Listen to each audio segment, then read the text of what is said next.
Good morning.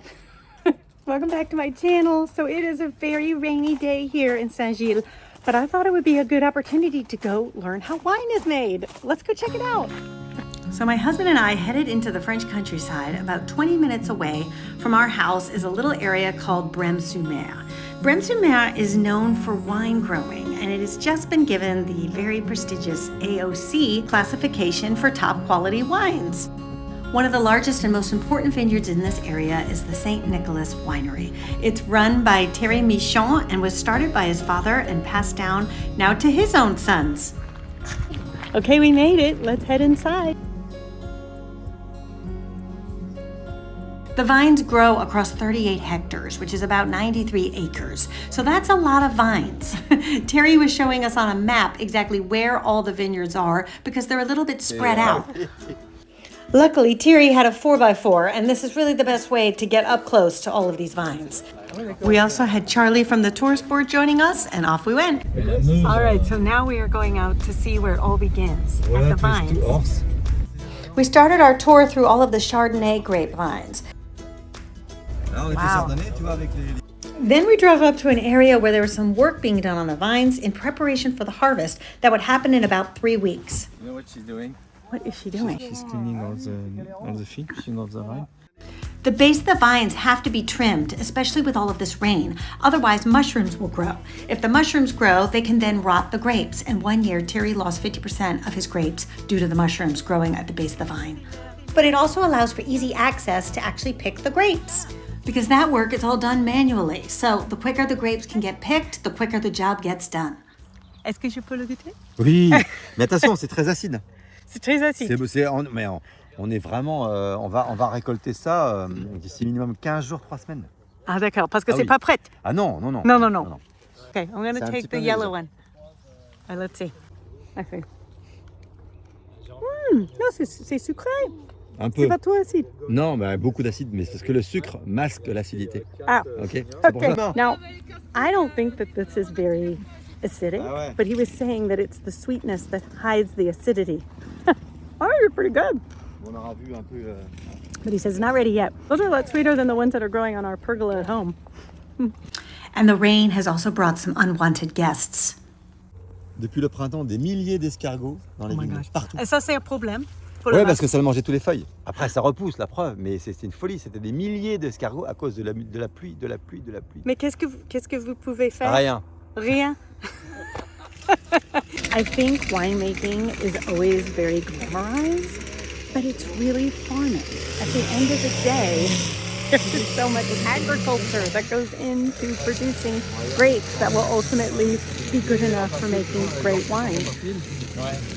And Thierry not only needs to be able to produce great wine, he also has to fix the farm tools when they break. And this is involvement at every level. It is so impressive. And there's no time to waste because this is the season of the harvest. There will be 40 people that will descend on all of these vineyards and take about 4 weeks to pick all the grapes. This will then go into the wine production, and every year they produce 100,000 bottles. So that's pretty impressive for 40 people picking the grapes. So it was really interesting to see just how large 38 hectares is. It was great that we had the little 4x4 because it helped getting around the vineyards. And Thierry wanted to show me a special spot that he says makes his wine very unique. Tu vois, c'est assez unique d'avoir des vignes comme ça avec les marais en face. It's really interesting. He is the only winery here that is close to the salt marshes, and being close to the salt marshes gives his wine a certain type of flavor, a little bit of salt, and we're going to taste it in a minute. And so the salt is not only coming from the air, but it's also coming from the ground because of the roots. There's salt in the actual earth. In this area of the vineyard, which are Chenin grapes, they also had some unwanted guests. Les premières années, les lapins, ils coupaient les branches, So, if it's not the mushrooms or the escargots, then you also have the rabbits to deal with. So the rabbits were coming and eating the branches. Et qu'est-ce que vous allez faire contre les lapins? Rien. Rien? Okay, so they put up some little grills around the vine so that the rabbits couldn't get in. But ça, c'est du travail aussi de mettre ça. C'est que 7000 pieds hectares, ça va. Oh my God. 7 million hectares? 7,000. Oh, okay. Oh, yeah. So doing that around 7,000 hectares, that is some work. It really is a labor of love, this wine production, as I'm learning. And it's even more impressive because Terry's winery is a biodynamic winery, which means similar to organic wines that don't use any pesticides or synthetic materials. Biodynamic takes it one step further, which is why a lot of Terry's responses are rien or nothing, because he doesn't want to upset the ecosystem. So the goal is to work with Mother Nature and not try to fight too much against her. After the grapes are picked, they come here to this facility where they are processed. This is where the real magic happens. This is where all of the red grapes would be processed. It was so impressive to see these huge oak barrels. It's amazing. So in these big barrels are where the grapes begin. This is where they're left to macerate. But they also need to be pressed a little bit to exude the liquid. And that's done in a pretty interesting way. Juste en short, hein. C'est juste en Et short. c'est juste les jambes, c'est seulement Mais les avec jambes. le pied nu. Ah oui, mais tu vois ça, ouais, ça c'est, mais c'est naturel. C'est. So, okay, wait, we've gone back and forth on this, so I just need to describe what's happening. So they do lower people into these barrels to not squish Philippe, but what? To just press gently on the grapes to extrude the liquid. Just step on it. They just step on it because the human touch is lighter than anything a machine could do. This is amazing, and I thought that only existed in like an I Love Lucy episode. It's not. This actually happens. It's amazing. So after the stomping, the grapes stay in these barrels for 1 year for all of that fermentation. Then they go into the stainless steel barrels, which is where the blends are made and where it's ultimately sent to get bottled. And this is the machine that does the bottling. They can bottle up to 1,000 bottles per hour of wine. Just as a comparison, he was telling us that Perrier, the water company, they will bottle 50,000 bottles an hour. So he's not quite at that speed yet, but hey, I don't think he needs to be. Then it was off to see where the white wine was made. He has got all kinds of contraptions. So this machine has the force to create wind, much like a helicopter, and it is used to help prevent frostbitten leaves. The leaves, the bourgeon. Un bourgeon, c'est quoi? Parce que c'est pas encore poussé, c'est grand comme ça. You know, when it's like not grow yet, you know, it's A sprout. Yes, exactly. A sprout. Yeah. Okay, so when there's a little sprout, if they get cold or wet, it needs to be dried off with this thing. Yeah, it's more when they get frozen. When they get frozen. Make sure they don't get it, you know. Yeah, make sure they don't get the frost. Yeah. The grapes are brought into these tubs. Then it is brought over to this machine, which functions a little bit like a vibration, separating the good grapes from the bad grapes. Then they go up into this conveyor belt, into this other machine where they're pressed. And then I made the mistake of asking if these grapes are getting washed. Nettoyer tous les raisins? Non. C'est pas nécessaire de... Nettoyage, non, bah non, au secours. No, you don't wash. What? The wash is where you find all the richness of the wine and everything else too. Well, I'm glad we cleared that up. Downstairs is where the liquid ends up as it passes into these big barrels below. So now it was time to taste. I love that he just broke out these wine glasses right down here with all the barrels. We were just gonna open the spigot, I guess, and give it a taste. Yeah. Okay, I'm gonna taste it. I don't know if I should wait for him. Oh. Il y a quelque chose de spécial que je dois chercher dans le goût. Oui, l'amour. I asked him if there's something special I should look for in the taste of the wine, and he told me yes, love. Because my wine is 90% love, 10% grapes. Okay. Oh. We make this sentence because all people want to know the grapes. Yeah. But the first time you taste a wine, you must only taste with your, comment on dit, With your heart. Yes. Yes. And after I give you the grapes. Oh, okay. All right. I'm going to see if I taste Very- it with my heart first. Yes. Mais tu vois, au début, tu goûtes avec tes sens. Ouais. C'est pour ça, donc, parce que tu ne veux, moi, je veux pas influencer la dégustation. You feel it first. Oh, c'est Okay. délicieux. Je l'adore. Understand with me? say- Yes. Just say you I'm feel feeling it it with my heart. I've totally felt it with my heart. This is delicious, actually. Now, is it possible to buy this here? If we wanted to buy some bottles? Not yet? One second, He please. say he want to keep it for himself. Oh, it's not even possible to buy it. When his mother passed away a few years ago, he planted some special vines in her honor. Those grapes were then picked and processed into this wine. So it's a special wine for him that he keeps on reserve just for himself and for his family. And I found that to be such a beautiful tribute. The funny thing about wine tasting is you really shouldn't drink all of it, or you will just get really drunk. You have to pour it out or spit it out. So Philippe is driving, so he's the one who's pouring it out. Which was good because there was more tasting upstairs. We tasted a really delicious rosé wine. And the idea is you're just supposed to taste it on your palate and then spit it out into this very decorative spittoon. The beach, the sea, and the sky. Oh. Ça smelle bon, hein. Oui, c'est très bon. C'est très bon. Ouais, j'ai encore pas fait. C'est dans ça. We tasted many beautiful wines that day, and one thing that Terry taught us, which I thought was sort of interesting, is how to swish the wine before you drink it. Oh, there's a direction? Il y a une direction? Yes. So you're supposed to swirl the wine in your glass from left to right. This celebrates the future of the wine as opposed to the past. This is a great little tidbit you can share at your next dinner party.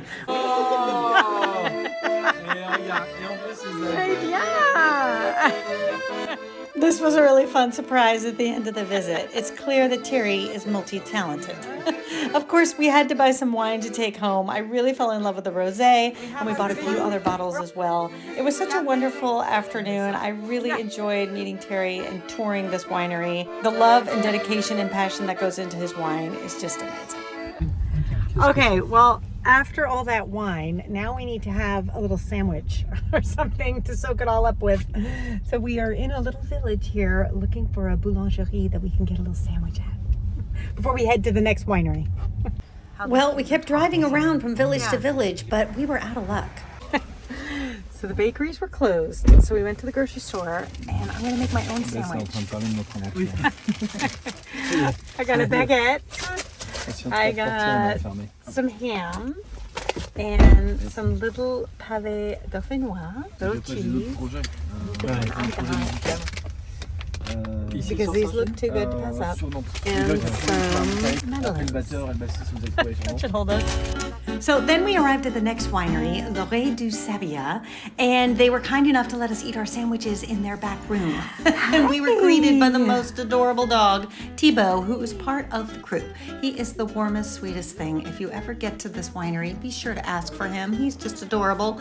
And inside is the shop. And here you can do wine tasting, you can buy the wine, and it was also where I got my first introduction to the owner, Bastien Mousset. Bastien fell in love with winemaking in England, which also explains why his English is so good. Sometimes the French can be a bit, I'll say, a tiny bit arrogant.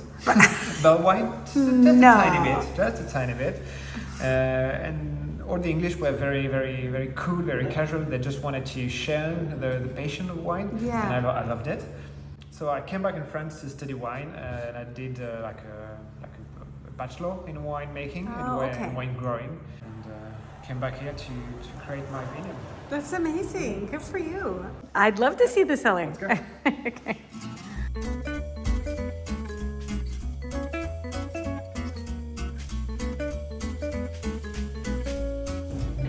Okay, down we go. Wow. What is in most of these? Is this a combination of red and white? No, yeah, basically, like we do the fermentation in stainless steel. Like all is empty right now because we are going to harvest and it's going to be refilled soon, but now it's all empty. The exception of the all takes place in concrete vats. Now, concrete, I've never seen concrete. No, well, concrete is quite like, I say, trendy at the time. It's very good for red and like to bring a bit of oxygen in the red and have a very much smooth tannin. Okay. The grapes are processed in this room. We're right before the harvest, so in a few weeks this will become a beehive of activity. And how many bottles are you producing a year? We're producing around 40,000 to 50,000. Wow. And what about this year? Was this year hard? We'll see. You'll see. With all the rain, it's been hard. And herein lies the winemaker's plight. You can do everything right, but if Mother Nature does not cooperate, it will drastically affect the amount of bottles you're going to get every year. It's quite chilly. So we have just walked in here and it is very cold. And you can feel the moisture, and that's not by an accident. To have the best idea of keeping wine, you've got to be around 13 degrees, like all the time. Really long, yeah. Wow. And around 80 to 90% of humidity. Okay. How do you get it in here? Oh, through here. Yeah. Oh, okay. You take a little, you take the pump, and you're just pressing the button, and It's doing it all by itself.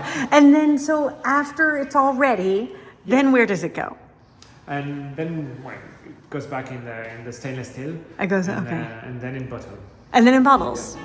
Much like Thierry, Bastien's vines are spread out all over the area, but he has a representation of each type of grape that he grows so that visitors can appreciate his different vines. Chenin, Pinot Noir, Chardonnay, Gamay, and Négat. Ah, okay. Then it was time to go inside to give these wines a taste. This one is a blend between Chenin and Gros Lot. Okay. Chenin is very fresh and typical from the region, and Gros Lot, it's not very known, but it's very interesting because it's very full of flavor, very round, very generous. Okay. We followed Thierry's tip about the swirling, and then I gave this wine a taste. I really love this one. It was very light, it was very refreshing. I was definitely going to get a bottle of this one. And then Bastien had us try one of the reds, and I really love this red because it was so light. It was unusually light, and I just thought this would be great for summer lunch. C'est bon. C'est léger? C'est bon? It is. Ouais. That way we can share with some friends who are coming for dinner. Perfect. I really didn't know that much about wine production until today, and I found it completely fascinating, not only just to see the technical side of it, but also to appreciate how much work and care and dedication goes into winemaking. I think any future glass of wine that I end up enjoying, it's going to be hard to not think about all the process that went into getting it into that glass. Stay tuned for next week because I'm back in Florence, Italy, settling my daughter for college. And in the meantime, we also did a little food tour. I don't know if I can do much more. 2 stops in. See you then.